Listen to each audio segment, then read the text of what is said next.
গত বৃহস্পতিবার সংসদে একটি ঐতিহাসিক দিন ছিল। সংসদের ইতিহাসে খুব কম সংখ্যকবারই সরকারি দল এবং বিরোধী দল একই বিষয়ে একমত হয়েছে। 1991 সালে সংবিধানের একাদশ এবং দ্বাদশ সংশোধনীর মাধ্যমে সরকারি দল ও বিরোধী দল একমত হয়ে রাষ্ট্রপতি শাসিত সরকার থেকে সংসদীয় ব্যবস্থায় সরকারি পরিবর্তনের জন্য সংবিধান সংশোধন করেছিল। এরপর এই ধরনের ঐকমত্য খুব একটা দেখা দেয়নি। সাম্প্রতিক জ্বালানি পরিস্থিতি মোকাবেলায় করণীয় নির্ধারণ একটি কমিটি গঠন সরকারি দল ও বিরোধী দল একমত হয়েছে। মাননীয় সংসদ নেতা এবং মাননীয় বিরোধী দলীয় নেতা এই কমিটির সমসংখ্যক সদস্যদের নাম প্রস্তাব করেছেন।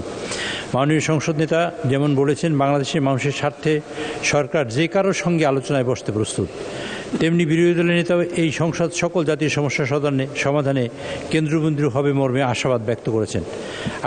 আর মাননীয় স্পিকার, আপনি যেমন আশা প্রকাশ করেছেন, সরকার ও বিরোধী দল এভাবে যদি সহযোগিতার মাধ্যমে অগ্রসর হয় তাহলে যে কোনো পরিস্থিতিতে মোকাবেলা করা সম্ভব হবে।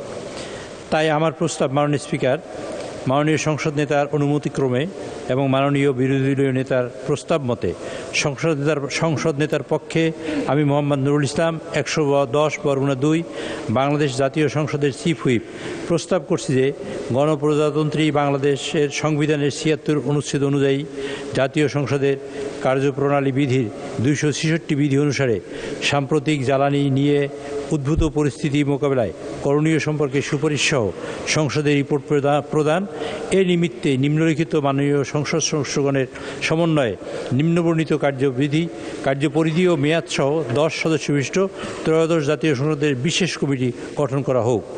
সদস্যবৃন্দ হলেন জনাব ইকবাল হাসান মাহমুদ, 63 সিরাজগঞ্জ 2 সভাপতি, জনাব অনিন্দু ইসলাম অমিত, 87 যশোর 3 সদস্য, জনাব ABM আশরাফুদ্দিন নিজান, 277 লক্ষ্মীপুর 4 সদস্য, জনাব মিয়া নুরুদ্দিন আহমেদ অপু, 223 শরীয়তপুর 3 সদস্য, জনাব মাইনুল ইসলাম খান, 169 মানিকগঞ্জ 2 সদস্য, জনাব মোহাম্মদ সাইফুল আলম, 185 ঢাকা 12 সদস্য, জনাব মোহাম্মদ নুরুল ইসলাম, 45 চাঁপাইনবাবগঞ্জ 3 সদস্য, জনাব মোহাম্মদ আব্দুল বাতেন, 189 ঢাকা 16 সদস্য এবং জনাব মোহাম্মদ আবুল হাসনাত, 252 কুমিল্লা 4 এবং জনাব মোহাম্মদ আবুল হাসান, 233 সিলেট 5 সদস্য।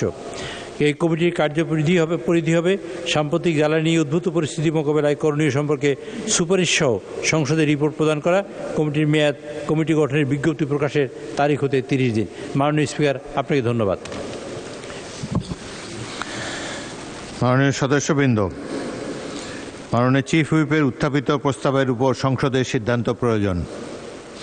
কার্যপ্রণালী বিধির 292 ও 293 বিধি অনুযায়ী সিদ্ধান্তের জন্য প্রস্তাবটি আমি এখন সংসদের ভোটে দিচ্ছি। সংসদের সামনে প্রশ্ন হচ্ছে, মাননীয় প্রধানমন্ত্রী ও সংসদ নেতার পক্ষে মাননীয় চিফ হুইপ মোহাম্মদ নুরুল ইসলামের প্রস্তাব মতো এবং তার প্রস্তাবিত সদস্যদের সমন্বয়ে বর্ণিত কার্যপরিধি ও মেয়াদসহ কার্যপ্রণালী বিধির 266 বিধি অনুযায়ী বিশেষ কমিটি গঠন করা হোক।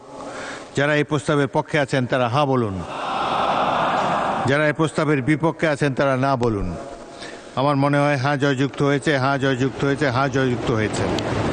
অতএব প্রস্তাবটি সংসদের সর্বসম্মতিক্রমে গৃহীত হলো এবং সাম্প্রতিক জ্বালানি নিয়ে উদ্ভূত পরিস্থিতি মোকাবেলার করণীয় সম্পর্কে সংসদের সুপারিশ সহ রিপোর্ট প্রদান করার জন্য কার্যপ্রণালী বিধির 266 বিধি অনুযায়ী বিশেষ কমিটি গঠিত হলো। এই কমিটির মেয়াদ, কমিটি গঠনের বিজ্ঞপ্তি প্রকাশের তারিখ হতে 30 দিন।